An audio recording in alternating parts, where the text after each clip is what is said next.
ng amen at amen. Sige po, pwede na po tayong makaupo. Yan po, so good morning po sa ating lahat. Sige, pakibati nga yung katabi ng magandang umaga. Yan. So, yan, good morning po sa bawat isa. So ngayon po is talagang isang privilege lang po talaga ang makapagsalita dito sa inyong harapan. Kaya gusto ko pong pasalamat unang-una po sa ating Panginoon at sa ating mga buting pastor, si Pastor Doms and Pastor Alex, and also sa ating mga elders sa kanilang support at tiwala. So, yan po. So last week po, natapos na po yung ating series about harvest. How important is the harvest, no? So, ngayon po is meron po tayong bagong pag-uusapan, pero hindi po to series. So, hindi po to series yan. So, may bago lang po tayong pag-uusapan. So, I want you to ask a question. Na-experience nyo na bang ma-ignore? Or, kung hindi man ma-ignore, ma-deadma. Yan. Parang pasakit ng pasakit Ma-inbox. Ano, ni-research ko na ibig sabihin ma-inbox eh. Kasi mga pang new generation, ma-inbox. Yung di pansin, walang reply, na-inbox yung message mo. Or ma-ghost. Or pinakamalala, ito, ma-sin. Grabe naman yun, no? 2 years ago. Grabing sin yan. 2 years ago. Grabe namang sin yan. Ang tagal-tagal. Meron ba? May ganyan ba kayong kakilala? 2 years na, hindi pa kayo nire-replyan? Or ito po, have you ever prayed so hard, pero parang walang sagot si Lord? Yung tipong ginawa mo naman ang lahat, nanalangin ka, nagsimba ka, naglingkod ka, nagtiwala ka, pero parang tahimik ang Diyos at minsan mapapatanong ka, Lord, naririnig mo pa ba ako? Lord, bakit parang ang tagal? Lord, bakit parang lahat na nangyayari, puro testing, Lord? Or napapatanong ka na, Lord,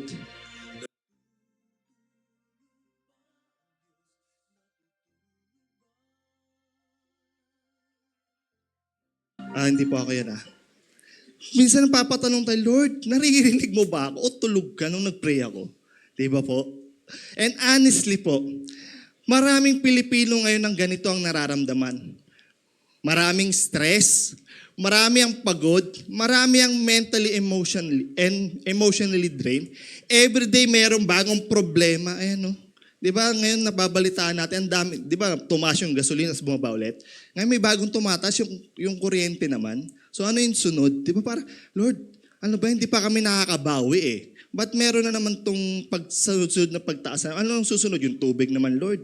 Di ba parang, ang hirap. So parang, ano ba? At minsan parang sunod-sunod na lang ang mga problema. Parang, Lord, hanggang kailan? Hanggang kailan, maybe some of you are smiling outside, pero deep inside, pagod ka na. And that's why the story in Mark 7 is powerful. Because this is not just about a woman long ago. This is about us. This is about faith during silence, faith during delay, and faith during testing.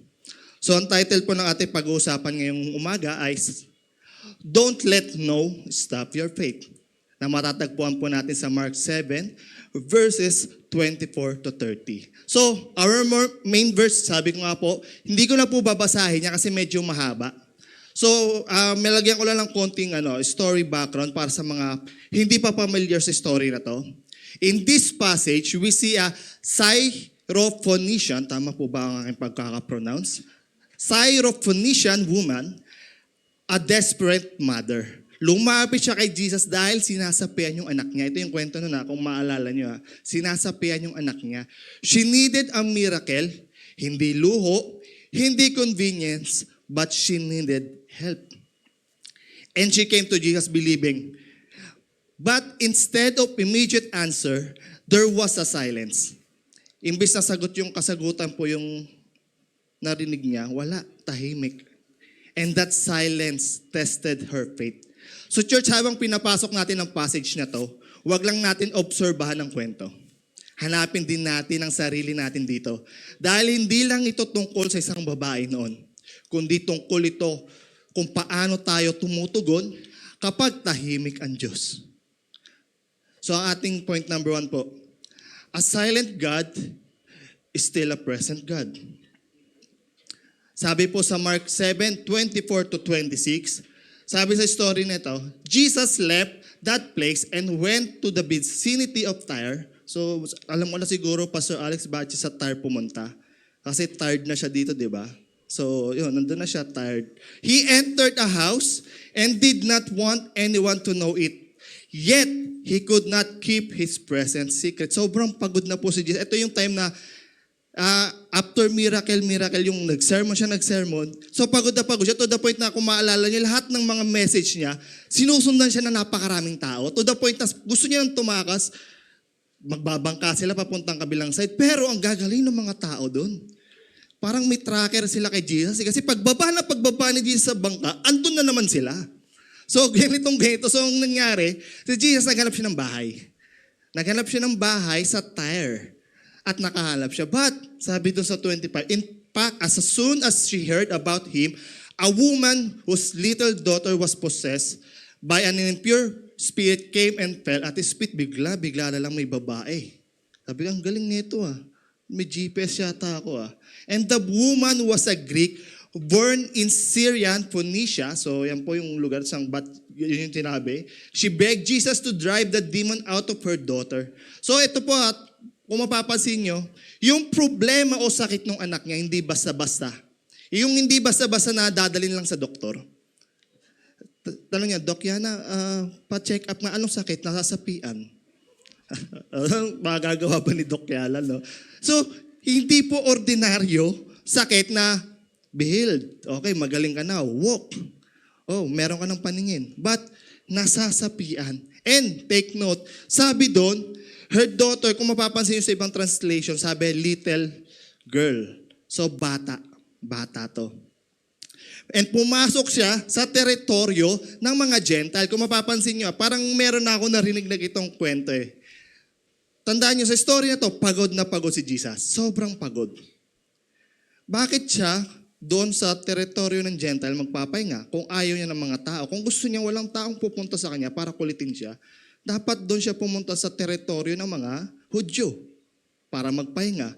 Sounds familiar? Alam niyo ba yung kwento ng the Samaritan woman doon sa pinuntahan niya? Di ba? Bakit sasadyain ni Jesus doon dumaan? Meron namang mas madaling daan. Di ba? Parang same story Parang hindi niya tawag dito, parang sinadya niya talagang pumunta dito dahil merong may encounter, may buhay na mababago. Sabi po sa Isaiah 30 verse 18, therefore, the Lord longs to be gracious to you. Therefore, He will rise up to show compassion, for the Lord is a God of justice, and blessed are all who wait for Him. Anong sabi doon? Blessed are all who wait for Him. Ako po, tinamaan ako dito sa salitang ito kasi napaka-impatient ko po. Ang dami kong prayer ko, Lord, ang tagal. Lord, ang dami ko ng ministry, So, ulang na nga lang, tanggapin ako nila Tita Susan sa praise team Lord, saan na yung prayer ko? Bakit wala pa din? Ito, bagong baptize, but meron kagad na sagot kagad. Bakit ako, Lord, wala? Sometimes we are like that. Lord, pagkakita mo, Lord, sige na, bilisan mo na. Sa tingin nyo kaya, ganun kaya gawin ng babae sa kay Lord? Yung pagod na pagod si Lord. Nakita niya, Lord, bilisan mo na, Lord. Alika na, sakay na tayo. Nandyan na yung in-order kong grab, Tara na, sakay na, Lord. Mamadali. But, the woman waited patiently. Sabi po dito, He might make you wait, but He will never let you down. Sabi nga po ulit doon, blessed are all who wait for Him. Church, listen carefully. Just because God is silent doesn't mean God is absent.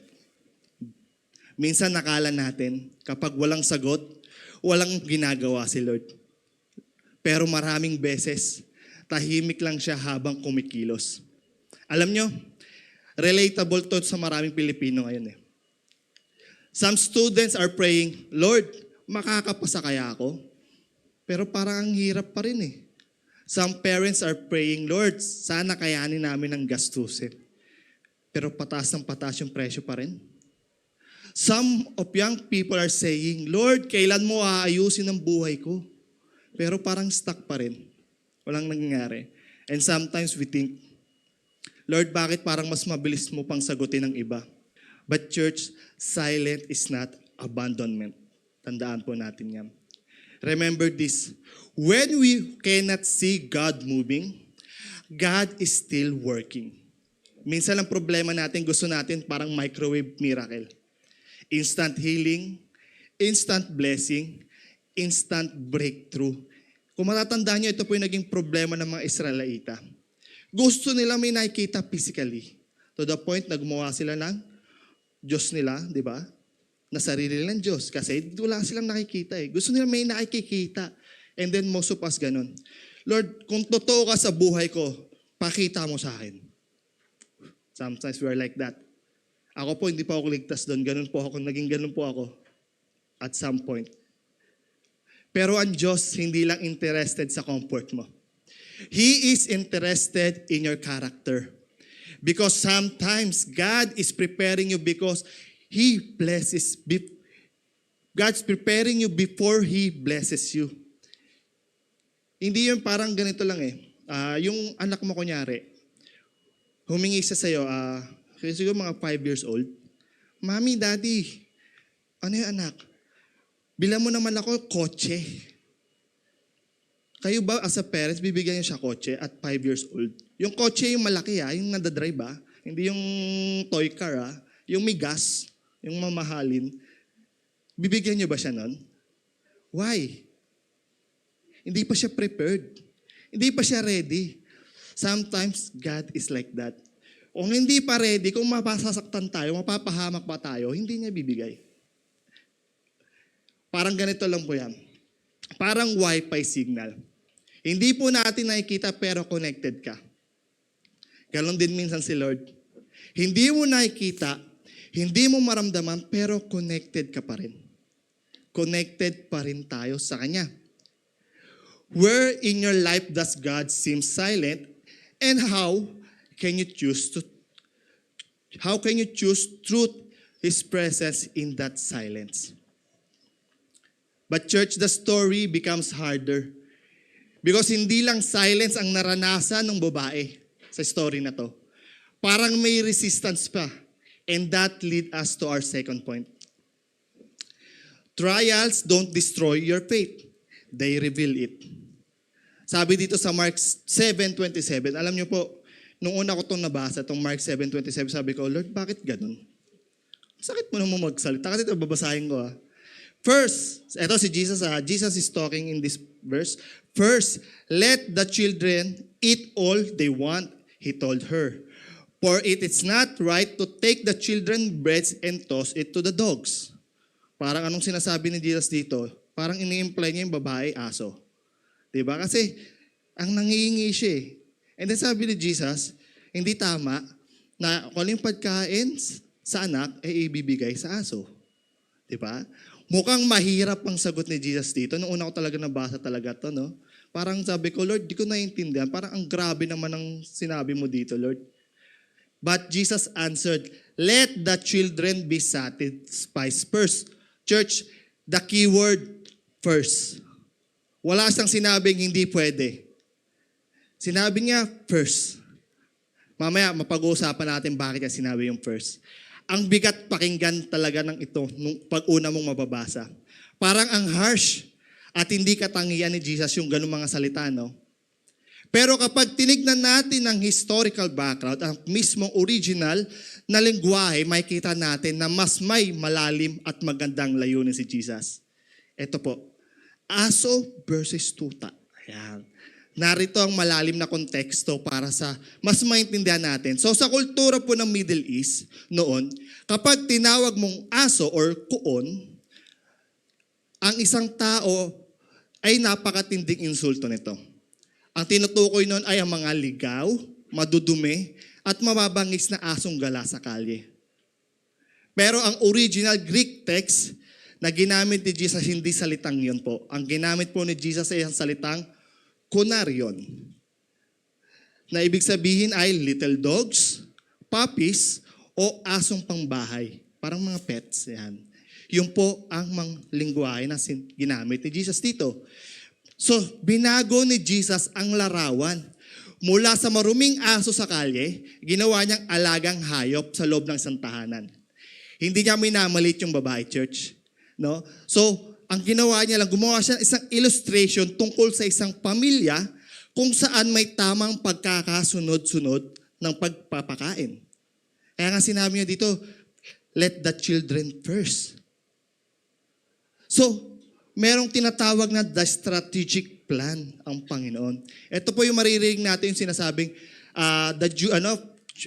but first the Jews and then to the Gentile. Sabi po dito yung sa Romans, so sabi ni Apostle Paul, for I am not ashamed of the gospel because it is the power of God that brings salvation to everyone who believes. First to the Jew and then to the Gentile. Parang ito po yung sinasabi ni Jesus.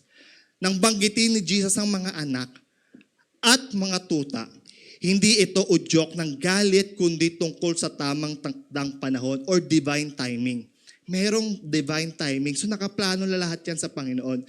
Kaya kung mapapansin nyo rin yung ito rin isang nagulat ako nung nauna ko nabasa, yung sinabi niya sa mama niya, kay Mary, no? It's not my time, woman. Ginalo niya, di ba? Parang nakakabastos papakinggan mo, di ba? Hindi pa ito yung oras ko. So, nakaplano na lahat yan. So, ano yung explanation dyan? Yung mga anak na tinutukoy ay tumutukoy sa bansang Israel o yung mga Hudyo. Doon sa verse na yon. And ang tinapay, tumutukoy naman po sa pagpapala o pagpapagaling at sa kaligtasan ng dala ng Messiah. And yung little dogs o mga puppies ay tumutukoy sa mga Gentile. Hudyo at tulad ng babaeng yon. So merong tinatawag na talagang plan. So may mauuna. Pero hindi sinabi ng Panginoon, hindi pwede. Lumayas ka, hindi pwede. Hindi. Tinuturuan niya yung babae, may tinuturo siya doon. Hindi sinabi ni Jesus na hindi papakainin ng mga Gentile. Ang punto niya ay kailangan munang tuparin ng Diyos ang pangako niya sa Israel. At ang pagpapalang ito ay natural ng aapaw at kakalat din sa buong mundo pagkatapos. At first, church, parang ang sakit ng sagot, no? Parang rejection. But Jesus was not destroying her faith. He was revealing it. Church, real faith revealed during the darkness. Kasi, tandaan niyo, church, parang madaling magtiwala kapag okay lang ang buhay, di ba? Parang sarap mag-amen, no? Pag may blessing na dumating sa'yo. Ang sarap mag-thank you, Lord, pag nakuha mo yung pinagpipray mo. Eh, paano kung taliwas yung mga na-experience mo? Walang pera. Bagsak ka emotionally. Iniwan ka. May sakit sa pamilya. Hindi mo alam ang future mo. O hindi mo maintindihan ang ginagawa ni Lord. Naalala ko may isa kaming question natin ito sa nung nagtuturo po kasi ako sa mga public school up sa teacher, volunteer teacher, isa na maging question ko sa kanila, madali bang mag-thank you? Sagot nila, yes. Yan. Paano kung namatayan ka, kaya mo mag-thank you? Na biglang natahimik sila. Parang, paano ako magti-thank you kung namatay na ako? Thank you Lord, namatay si ano? Ganun ba? Ang hirap, di ba? Ang hirap magsabi ng amen, thank you Lord, kapag hindi na maganda ang na-experience natin. That is where the real faith appears. And honestly, marami sa generation natin ngayon ang madaling sumuko. Pag nahihirapan na, quit na ako. Pag hindi agad nasagot ang prayers, baka hindi ako mahal ni Lord. Kapag may disappointment, ayaw ko na magsimba. Hindi naman totoo pala yan. Kapag na-open ka, lipat church. Hanap ako dun sa kung gugustuhin. Pero listen carefully. Testing is not always punishment. Sometimes testing is preparation. Just like in the Philippines today, kapag may bagyo, baha o krisis, lumalabas ang tunay na ugali ng tao. Some people panic. Some people complain. Some people lose hope. But some people become stronger, more prayerful, more dependent on God. That is what testing does. It reveals what is inside you. Kung ano ba talaga yung totoo. Kung ano ka ba talaga. Baka kasi pakitang tao lang eh. Pag andyan tuwing Sunday, ay, ito. Pero pag ito yung Monday to Saturday, siguro bawasan hanggang Friday. Kasi Saturday may cell group eh. So hanggang Friday. So hanggang Monday to Friday. Okay, may cell group pala kami ng Monday, so Tuesday to Friday. Or it depends, di ba? Lumalabas ang tunay na tayo kapag mahirap. Especially di ba, pag may mga nagda-drive dito. Pag nasa kalsada na kayo, madalas doon lumalabas, di ba? Na-overtakean ka, may nag-cut sa'yo, or sobrang traffic, lumalabas sa'yo. Tapos after pala, papunta ka ng church. Pero before church, galong kala, di ba? So, doon lumalabas ang ating tunay. Sabi sa James 1:3, because you know that the testing of your faith produces perseverance. Parang ganito lang po yan, church. Ginto po yan, ha? Yung ginto parang ganyan, dumadaan sa apoy. Why? Because fire removes impurities. Ganon din ang faith natin. Sometimes God allow pressure not to destroy us, but to purify us. And maybe some of you are in the fire right now. Lord, parang ang hirap. Di ko may gets, Lord, bakit? Maybe your family is struggling. Your mental health is exhausted. Your dreams are delayed. Your prayers feel ignored. Your faith feels weak. But hear me carefully. God is not wasting your pain. Katulad na lang nung kwento sa Mark 7:27. Isang ina ang nakiusap kay Jesus na pagalingin ang anak niya. Pero ang sagot ni Jesus parang ang sakit pakinggan. Una, na-ignore siya eh. Tahimik si Jesus, walang sagot. And pangalawa, nung sumagot, Lord, sumagot ka nga, pero ang sakit naman. Sana hindi ka na sumagot. Lord, sumagot ka nga, taliwas naman. Doon ako pupunta, doon mo ako papapuntahin. Ganon din. Gusto ko nga doon eh. Ba't doon mo ako papapuntahin?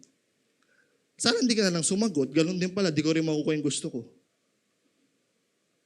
Pero ang totoo, hindi siya iniinsulto ni Jesus. Sinusubok niya ang pananampalataya ng babae sa story. Dito natin dapat ma-realize, church, kung ano ba talaga ang ibig sabihin kapag sinusubok ng Diyos ang faith natin. Always remember, church, when God tests our faith, hindi to tulad ng exam sa school na may bumabagsak. Merong pass or fail, hindi ito po ganito. Hindi nagbibigay ang Diyos ng test para lang i-fail, i-judge ka, o sabihin, ayan, bagsak ka na naman sa pananampalataya mo. No, God is not a strict professor waiting for you to fail. Hindi po gano'n ang ating Diyos. Ang test ng Diyos ay may ibang layunin. Gaya na lang makikita natin sa point number 2 natin. Ang mga pagsubok ay hindi dumarating para sirain tayo, kundi para ilabas ang tunay nating lakas. Ganun po ang ginagawa neto. Sabi po dito, the test is there to align you with God. Para ibalik ang focus mo sa Kanya kapag unti-unti ka lang lumalayo. The test is there to change your attitude para alisin ang pride, reklamo at pagdududa at palitan ito ng pagpapakumbaba. And also, it grow your faith. Para lumalim ang tiwala mo sa Kanya nang buhatin kanya para lumalim ang tiwala mo na kaya niyang buhatin sa kahit anong unos. And also to change your perspective. Para makita mo na ang bawat crumbs o mumo ng biyaya ng Diyos ay higit pa sa sapat para baguhin ang buhay mo. Parang yung sinabi na kahit yung kasing liit ng mustard seed na faith, it can move mountains. Sabi sa 1 Peter 1:7, so that the testing of your faith, being much more precious than the gold that perishes, though it is tested by fire, may be found to result in praise and glory and honor at the revelation of Jesus. Faith isn't just knowing God can fix it, it's being sure that He will. Kapag may tension sa ating relationship, huwag kang umatras. Ang testing ay hindi para itulak ka palayo, kundi para palakasin ng faith mo. May hinuhubog ang Diyos sa iyo na mananatili. How do you usually respond when your faith is tested? Do you retreat or press deeper? Dito po nagbago ang kwento. Dahil ang sinabi ni Jesus ay naglabas ng nagpalakas sa babae. At dito po natin mapapakinggan yung pinakamagandang respond na mababasa natin sa Biblia. Ang tanong ngayon ay paano siya tutugon? At ang sagot ay naging isa sa pinakamagandang larawan ng faith sa buong scripture. Now here's the beautiful part of the story. The woman did not quit. She stayed, she persisted, and that leads to our final point. Humility and persistence catch God's attention. Sabi sa Mark 7:28-30, Lord, she replied, even the dogs under the table eat the children crumbs. Ganda ng sagot niya. Yes, the woman said, yes, Lord. But even the dogs under the table eat the crumbs. Grabe yung faith niya. She stayed humble. She stayed persistent. She could have walked away offended, but she stayed. Nowadays, madaming tao ang madaling ma-offend. One problem lang, ayaw ko na. One unanswered prayer, bahala na. One heartbreak, hindi na ako maniniwala. And minsan yung iba ganito, Lord, ang dami kong ministry so dapat sagutin mo ang prayers ko. Lord, marami akong tinuruan. Lord, marami na akong nabaptize. Lord, malaki-laki na yung na-donate ko. So dapat malaki rin yung balik. Parang mga Pharisees lang. Yung pinapakita nila sa Panginoon, yung kung ano yung ginawa nila. Mababasa natin dito, yung reply niya sa Panginoon, Lord, yes. Totoo po yung sinabi niyo. Minsan ganito kasi tayo lumapit kay Lord, Lord, bakit di mo sinagot yung prayer ko? Ganito naman ginawa ko Worship leader ako Dapat ako yung unang masasagot yung prayer. Lord, pastor kaya ako. Dapat yung prayer ko, sagutin mo. Lord, ito yung ginawa ko. Lahat ng BBS inatinan ko Lahat ng mga volunteer sa labas, ang init-init nga, dapat Lord, sagutin mo ako. Diba? Yun yung mga ginawa ko. Usually, ganun tayo, ipipresent natin kay Lord yung ginawa natin. Parang anong ginawa mo si Lord, HR? Present mo yung resume mo. Lord, ayan tanggapin mo ako. Ganda nga ba? Ang dami kong ginawa, ang dami kong sideline dyan. Diba? So, ganun ba tayo? Lumapit sa Panginoon. Lord, ito Pero yung woman, hindi. Wala siyang pinakitang ganun. The only answer na sinabi niya, yes, Lord. Totoo po yung sinabi niyo. But, even the dogs under the table eat the children crumbs. But this woman, church, teaches us faith keeps coming back to Jesus. Dapat yung faith natin papunta kay Jesus.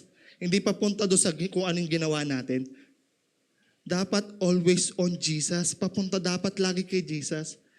Hindi papunta kung sino tayo. Even when it hurts, even when it waits, even when it does not understand, and honestly, this is what most of us need today. Not fake positivity, no toxic optimism. We need a real faith. Faith that says, Lord, hindi ko maintindihan pero magtitiwala pa rin ako sa iyo. Lord, pagod na ako pero lalapit pa rin ako. Lord, tahimik ka pero hindi ako aalis. That is mature faith, church. And look what happened. Jesus answered her. The miracle came. The daughter was healed. Sa pinakauli, sa 29. Then he told her, for such a reply, you may go.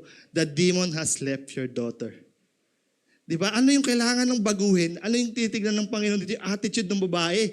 Ano yung magiging reply niya? And then sabi ni Jesus, for such a reply, dahil sa sinabi mo, dahil sa sinagot mo, dahil sa attitude na meron ka, ito, yung pinagdadasal mo. Okay na, bibigay ko. Pero kung tingin nyo siguro sinabi ng babae, Lord, ito yung mga pinagdaanan ko bago makapunta sa iyo Ang hirap kaya. Ang daming tao nun, Lord, Lord, di mo, ako lang nakakita ko saan ka nakatira ngayon.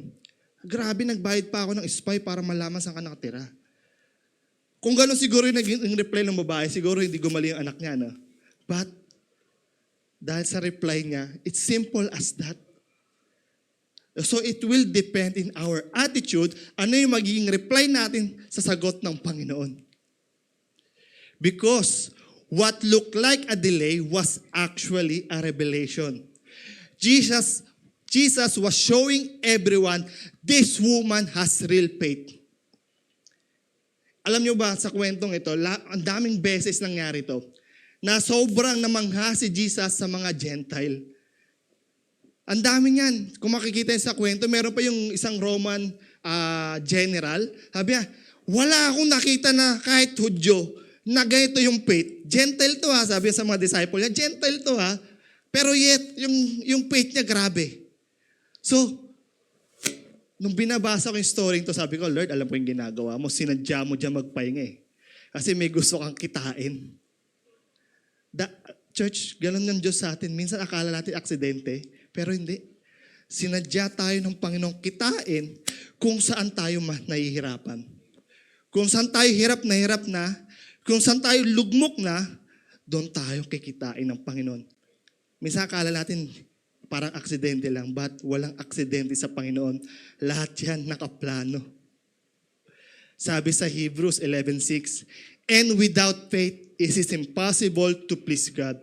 Because anyone who comes to Him must believe that He exists and that He rewards those who earnestly seek Him. Yung babae, apakagaling. Alam din niya, kung makikita niyo dito, Gentile to pero alam niya yung batas ng Hudyo. Alam niya kung ano yung ibig sabihin ni Jesus. Kaya ang galing yung naging sagot niya. Kilala niya kung sino yung Diyos na nilalapitan niya. Tayo ba kilala natin siya? O kilala lang natin yung Diyos natin na, Lord, pahingi ako neto. Lord, pagalingin mo. Ganon ba yung klaseng Diyos na kilala lang natin? Tuwing may kailangan tayo. And maybe nobody knows, but God knows. In your current season may not be punishment, it may be preparation, church. Because God sometimes develop your faith before He changes your situation. Maybe, church, ito, mga na-experience nyo ngayon. Hindi walang nakakita niyan, walang nakakalam, kayo lang.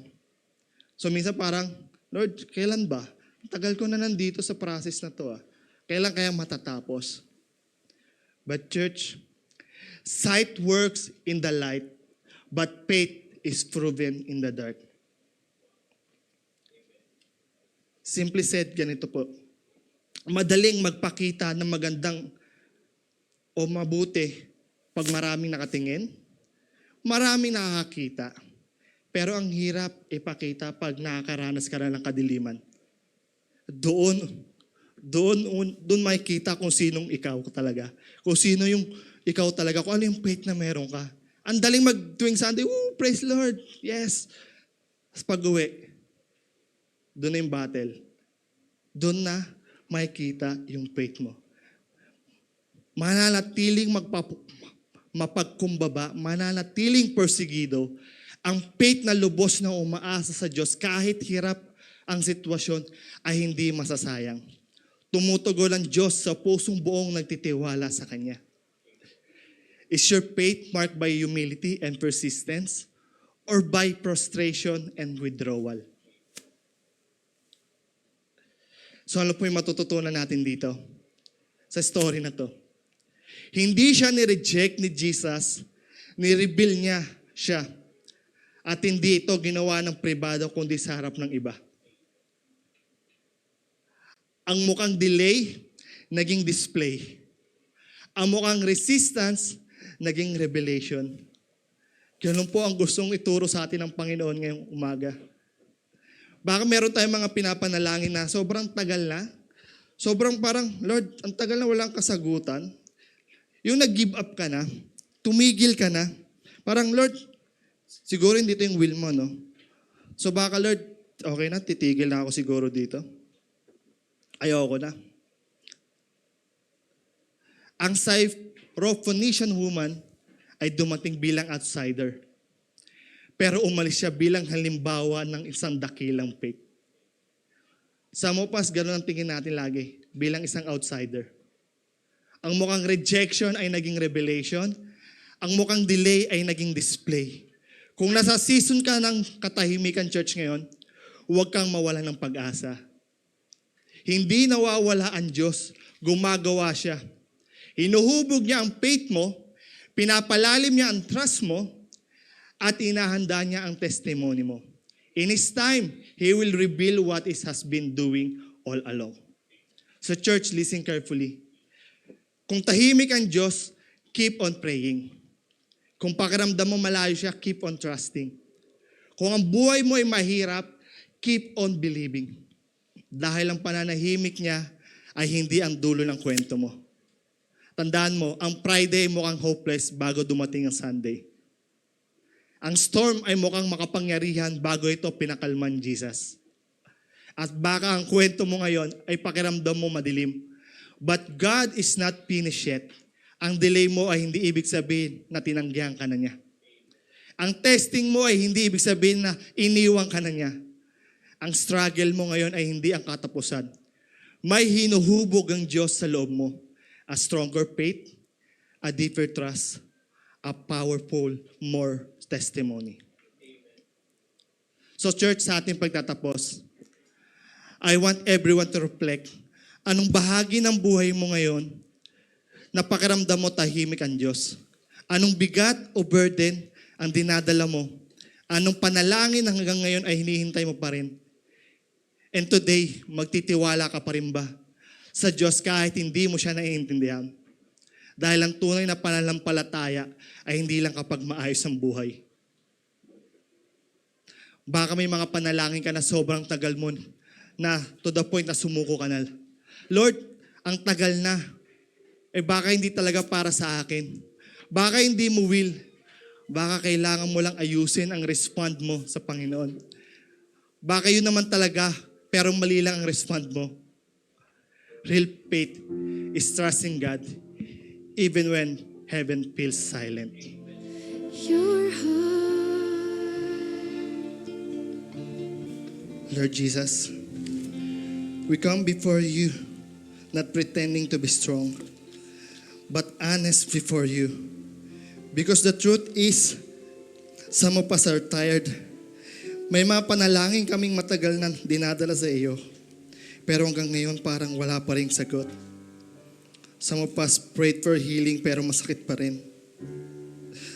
Some prayed for breakthrough pero parang sarado pa rin ang pinto. Some prayed for restoration pero hanggang ngayon wasak pa rin ang relasyon. Some prayed for direction pero hanggang ngayon hindi pa rin alam ang gagawin sa buhay. And Lord, if we are honest today, may mga prayers na sinukuan na kami. Yung mga panalangin na dati naming pinaglalaban pero ngayon tahimik na lang. Yung point na nasabi namin, Lord, ang tagal ko nang pinagpipray ito pero parang walang nangyayari. Siguro hindi mo will ito para sa akin. Sige Lord, huwag na lang. Pero today, thank you for reminding us through this woman in Mark 7 that silence does not mean absence. Na kahit tahimik ka, gumagawa ka pa rin. Na kahit delayed, hindi ibig sabihin denied. She came to you with nothing but a desperate need. And she threw herself at your feet. And perhaps, Lord, some of us here are realizing that we have been asking only for your answers. But we have never fully surrendered to you as our Savior. Kung meron man dito ngayon ay hindi pa totoong nakakatagpo o nakakilala sa kanilang buhay si Jesus, this is the time. If you are here and you haven't truly encountered Jesus yet, if you have been fighting life battles entirely on your own, hear His heart for you today. You don't have to fix yourself before you come to Him. Just like the woman in the gospel, who come exactly as you are. Right now, we open our hearts to you, Jesus. We acknowledge that we need a Savior Forgive us for our sins and for trying to run our lives on our own strength. We accept your gift of salvation. Cleanse us, renew us, and make us your own. From this moment on, be the Lord and Savior of our lives. And today, we surrender again those prayers we buried in disappointment. Yung mga prayers na tinakman na namin ng okay lang ako. Kaya ko naman, move on na lang. But deep inside, Lord, umaasa pa rin kami.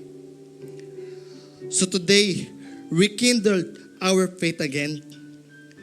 Turuan mo kaming maghintay ng may pagtitiwala. Turuan mo kaming lumapit kahit pagod na. Turuan mo kaming manatili kahit hindi namin maintindihan. And for every person here today who is silently struggling, remind them, hindi mo sila nakalimutan, hindi mo sila iniwan, at hindi ka nahuli, Lord. Give strength to the weak, peace to the anxious, hope to the discouraged, and faith to those who are close to giving up. At balang araw, ang prayer na matagal naming iniiyakan, magiging testimony rin ng faithfulness mo sa buhay namin. We trust you today. And Lord, we thank you. And now, church, may the Lord bless you and keep you. May the Lord make His face shine upon you and be gracious unto you. May the Lord lift up His countenance upon you and give you peace. Church, go home today with the confidence that God is with you.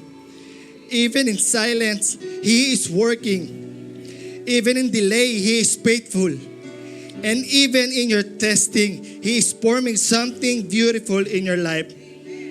In the name of the Father, and the Son, and the Holy Spirit, amen and amen.